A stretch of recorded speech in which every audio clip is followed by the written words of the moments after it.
Salam saya ucapkan dari Brisbane, Australia kepada peserta konsultasi nasional Papuan People Speak Up.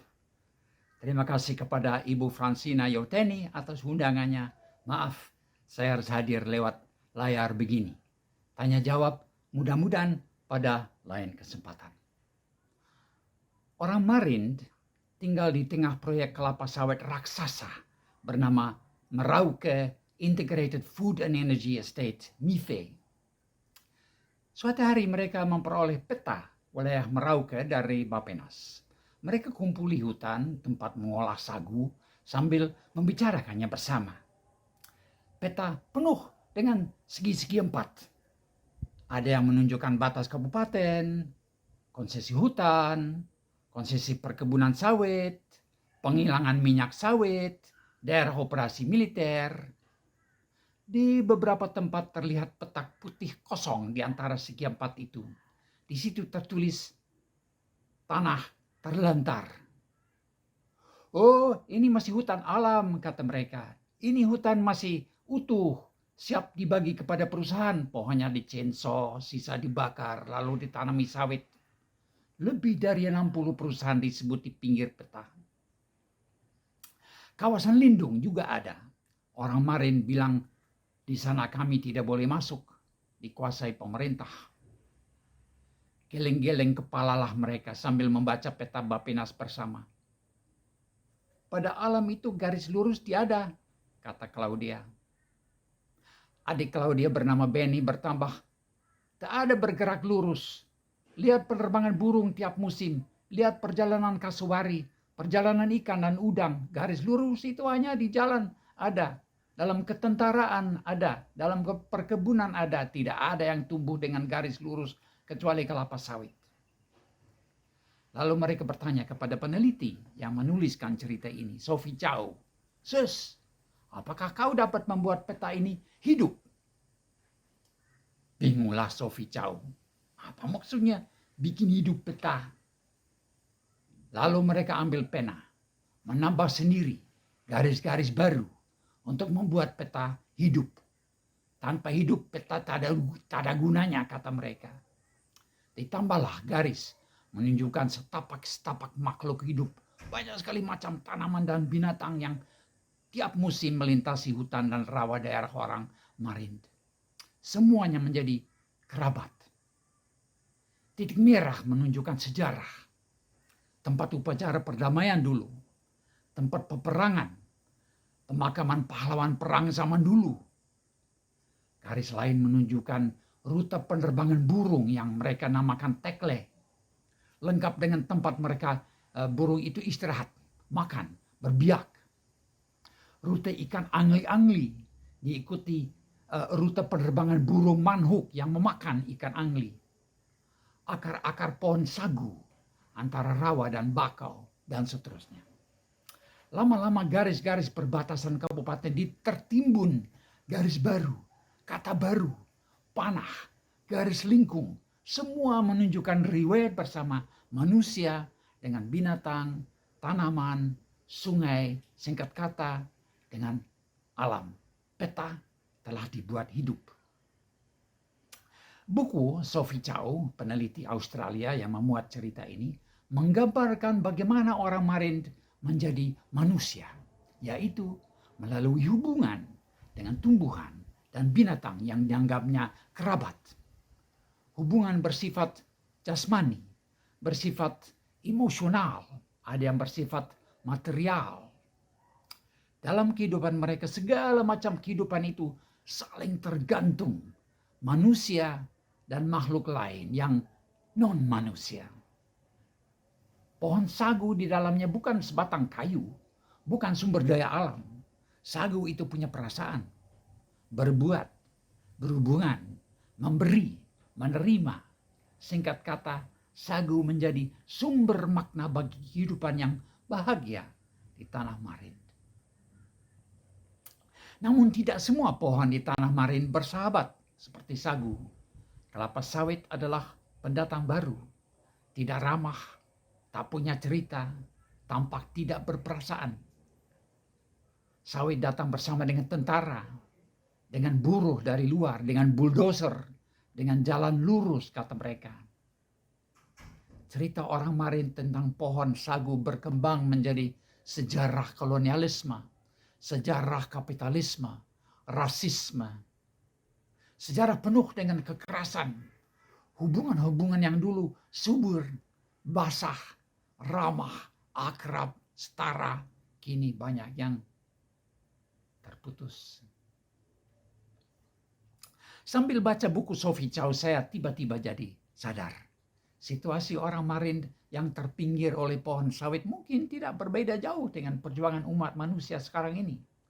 Krisis yang berlapis-lapis, kenaikan suhu bumi, kepunahan spesies, kehabisan air bersih, pencemaran tanah dan sungai gara-gara pupuk nitrogen dan fosfor aktif. Penyebabnya juga sama, kapitalisme industrial yang rakus, yang tidak menghargai keutuhan ciptaan. Bedanya, orang Marin menanggapi situasi ini dengan keyakinan yang jelas, sedangkan manusia global kebanyakan masih bingung. Yang ingin saya soroti di sini, orang Marin menghibahkan sesuatu yang berarti bagi seluruh dunia. Suara mereka bergema kuat dengan sebuah pergerakan global kecil namun semakin kuat yang dinamakan ekologi dalam, deep ecology. Istilah ekologi dalam pertama kali dikemukakan filsuf Norwegia bernama Arne Næss pada tahun 1973. Setahun sebelumnya, laporan Club of Rome berjudul Batas-batas Pertumbuhan dibaca jutaan orang di seluruh dunia. Ada juga terjemahan bahasa Indonesianya. Pembaca menjadi shock. Ternyata bumi sedang menuju krisis ekologis. Populasi bertumbuh terus, sementara sumber daya alam semakin habis dan polusi naik tidak terkendali. Arne Næss lalu berkata, ada dua macam tanggapan terhadap krisis ekologis yang mengancam, masing-masing dengan pergerakannya sendiri. Yang satu, ia sebut tanggapan yang dangkal tetapi pada saat ini agak kuat. Pergerakan yang menyuarakannya memang khawatir dengan persoalan sumber daya alam dan polusi, tetapi tidak ingin melangkah menuju tindakan yang terlalu radikal. Tujuan utamanya, tulis Næss, cuma kesehatan dan kemakmuran orang di negara-negara maju. Tanggapan yang lain ia sebut dalam, namun kurang berpengaruh. 50 tahun kemudian mungkin tetap kurang berpengaruh. Saya belum lihat ini disebut dalam laporan akhir COP28 di Dubai misalnya. Namun pergerakan yang mengajukannya sudah bertumbuh sejak 50 tahun lalu. Sebuah pergerakan global. Greta Thunberg lah seorang penganut misalnya. Banyak anak muda mempercayainya. Partai-partai hijau di Australia sampai Jerman dan juga di Indonesia walaupun kecil menganutnya secara formal. Dan orang Marin adalah juga penganut, mungkin tanpa menyadarinya. Apa itu ekologi dalam? Arne Næss menerangkannya sebagai sebuah pergerakan, bukan sebuah ajaran, bukan juga sebuah organisasi formal, tetapi pergerakan orang biasa yang memprihatinkan kondisi ekologis bumi yang mereka cintai. Lalu kenapa disebut dalam? Arne Næss menulis begini. Perbedaan kunci antara ekologi dangkal dan dalam menyangkut kesediaan untuk bertanya dan untuk menghargai pentingnya mempertanyakan setiap kebijakan ekonomis dan politis di depan publik. Proses bertanya di ekologi dalam itu bersifat dalam dan bersifat publik. Pergerakan ini lebih kuat dan lebih konsisten bertanya mengapa mereka tidak pernah menerima begitu saja kenyataan yang ada.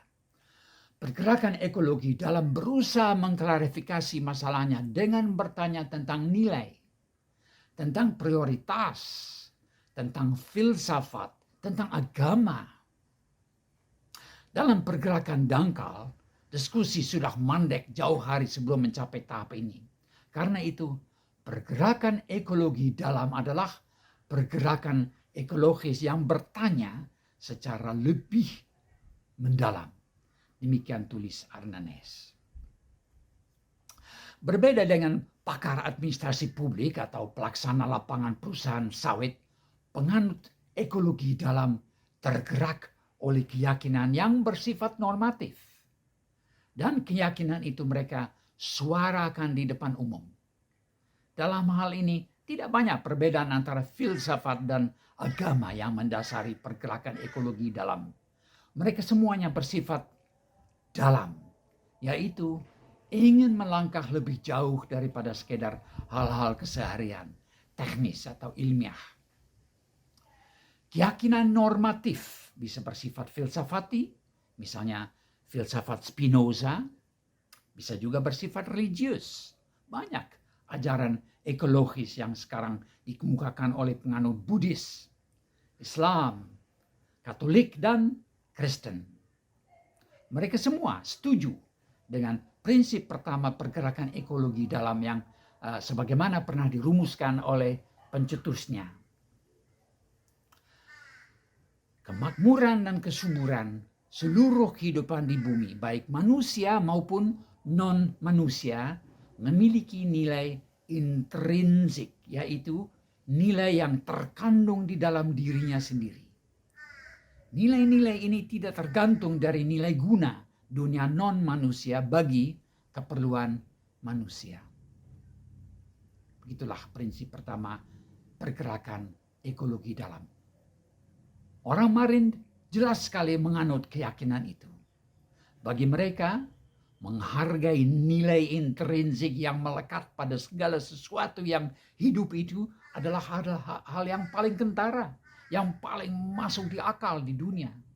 Mereka tidak habis pikir mengapa masih ada yang tidak dapat melihatnya. Dan memang betul, pejabat yang disodori peta hidup bikinan orang Marin hanya tersenyum sombong. Kasihan, orang ini masih primitif, belum tahu bikin peta bagaimana pikirnya. Menurut saya, orang Marin memiliki sesuatu yang istimewa yang perlu didengar. Tidak hanya oleh perusahaan sawit yang rakus di Merauke, tidak hanya oleh sekelintir aktivis LSM di Jayapura, bahkan tidak hanya oleh pemerintah Jokowi yang sampai saat ini menolak mendengarkan mereka. Sungguh luar biasa dan tidak terduga, tapi benar. Pesan orang Papua ini perlu didengar di seluruh dunia yang bergelut dengan krisis ekologis. Selamat Hari Hak Asasi Manusia tahun 2023. Yang khusus untuk acara ini barangkali diperluas menjadi Selamat Hari Hak Asasi Alam Semesta tahun 2023.